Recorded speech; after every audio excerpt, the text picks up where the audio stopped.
How the number of uses of a commodity affect the elasticity? Again, we can take two simple examples, say electricity and say petrol. Electricity you are using at home, say for lighting, say for entertainment, say for washing. Petrol you are using only to run your car or your any other vehicle, right? Now suppose the price of this electricity falls. What you can do? You can increase the number of uses, right? I can use it for cooking even. I can use it for cooling even. For ironing my clothes. Okay, so it means the demand has increased. So if the commodity has many uses, its demand is said to be elastic, right? Because if the price of the commodity falls, consumer will increase the number of uses, and in case the price rises, he can cut down the uses, he can decrease the uses. But now look at petrol. Suppose the price of petrol falls, but I'll buy the same amount of petrol. It is not that I'll start going from a longer route, right? Consume the same units of petrol, same amount of petrol. Similarly, in case the price rises, then also I am helpless, right? I have to buy the same units of same quantity of the petrol, right? So if the commodity is single use, the demand is inelastic.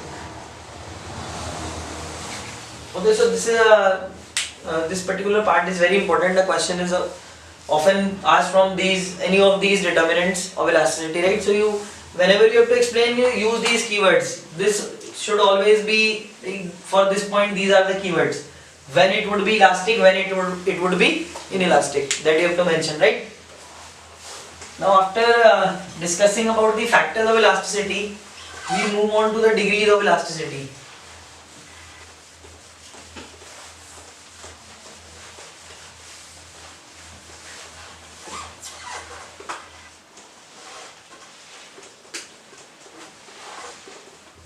Okay, see, there are 5 degrees of elasticity which range from 0 to infinity. Okay, and they all are defined on the basis of the response of demand to the changes in price. First, we will start from a perfectly inelastic demand.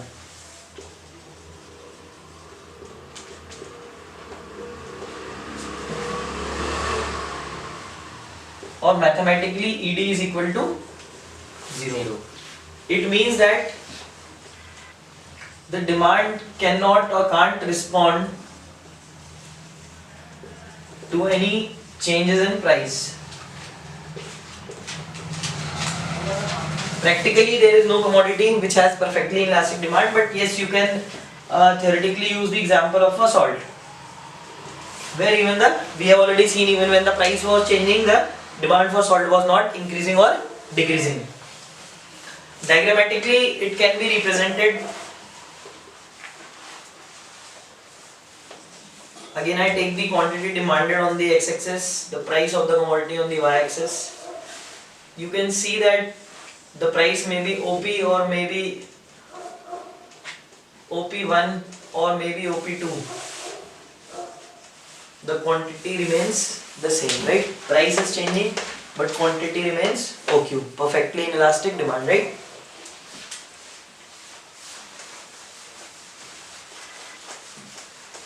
For defining it, you have to use the words that it is the demand which does not respond to any changes in price, or you can simply say when the demand cannot respond to the changes in price, it is known as perfectly inelastic demand, right?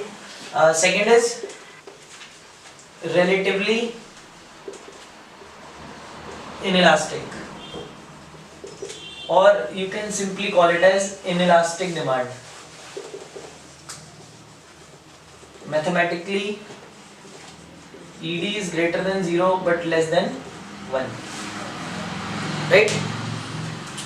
It means that it is more than 0 but the value is less than 1. When I define it as when the percentage change in demand is less than the percentage change in price, or I can say proportionate change in demand is less than the proportionate change in price. Remember, all the other two degrees will also be defined on the basis of these two things, right? In the next one you will have equal to, and in the elastic demand you will have greater than. So you should remember, it is simply defining the how the proportionate change in demand is related to the proportionate change in price. It simply says that say suppose the price of the commodity changes by 20%, the demand changes only by 10% or maybe 19% less than 20, right? Because remember the formula, ED was equal to percentage change in demand upon percentage change in price. So if you will put the value, you will come to know that here the elasticity will be less than 1. Then diagrammatically again we can just have a look, and diagrams are also to understand how you draw the diagram. If you understand one, you can draw all. Again you have the quantity demanded on the x-axis and price on the y-axis. Here first you mark your price and quantity. Right? Now suppose I am reducing the price. So demand should rise. The basic idea is that this change in the price, proportionate change in the price should be more, and this proportionate change in the quantity should be less. This gap should be more and this should be less. It shows relatively inelastic demand. Or on the diagram also it is visible that percentage change in demand is less than the percentage change in price. Join these 2 points,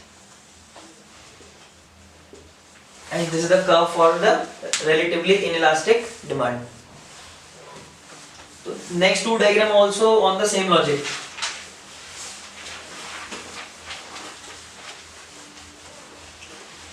Then we have the third degree, that is unit elastic.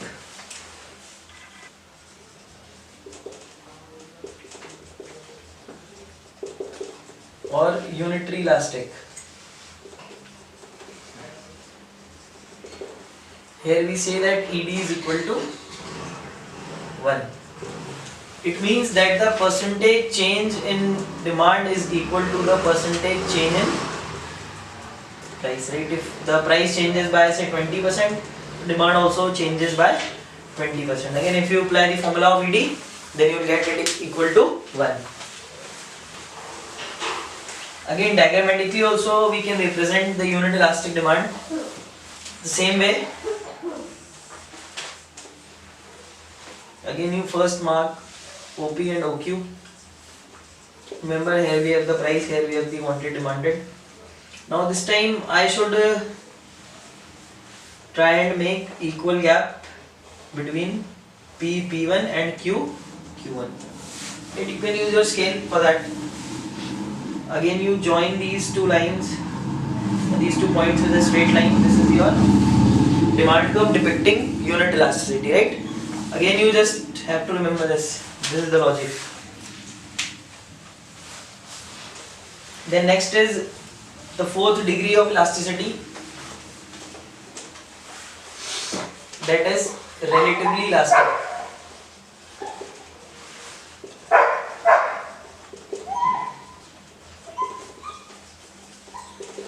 Or simply you can call it as elastic demand, where ED is more than 1 but less than infinity. Here we define it as when the percentage change in demand is more than the percentage change in price. Means demand can respond more. Say if the price changes by 20%, demand changes by say 25%, or any number more than 20, 21, 22. Again, when you will apply the formula of ED, you will see that ED will be more than 1. Again, for the diagram we use the same logic. This time the gap between the quantity axis Q and Q1 would be more.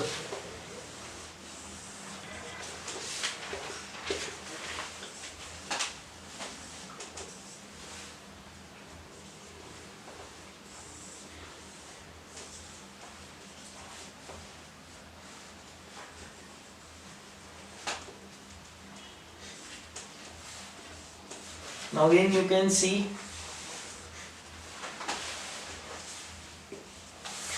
the demand change in the quantity is more than the change in price. So you have to just remember this logic for the three diagrams.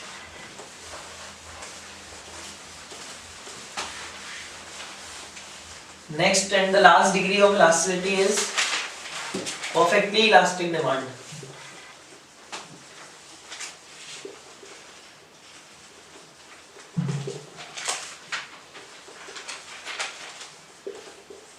Or ED is equal to infinity.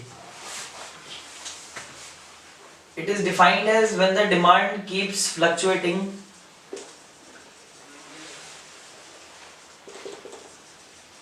even at a constant price. When demand keeps changing even at a fixed price. Again, practically you do not have any such situation. Here you can see the price OP, quantity may be OQ, maybe OQ1 or maybe OQ2.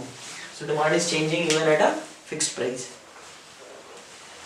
Now one thing to observe from all these degrees of elasticity, you can just refer back to your diagrams, that when we started making the elasticity, the first degree of elasticity, it was like this, just to remind you, ED equal to 0, perfectly elastic demand, right? But as we increased our degrees, what happened? The big curve became horizontal line, right? So we say that this is the slope. Slope, practically slope means what? The steepness which you have to climb, right? So as the elasticity is increasing, the slope is decreasing. You can simply understand it is most difficult to climb this particular type of a curve. But if you try to climb the others, it becomes relatively easy. While walking on this one is the easiest, right? So it means that slope and elasticity of demand are also related. That also we will study. But first we can have a look how to draw all the degrees of elasticity on a single diagram, because the question may be asked.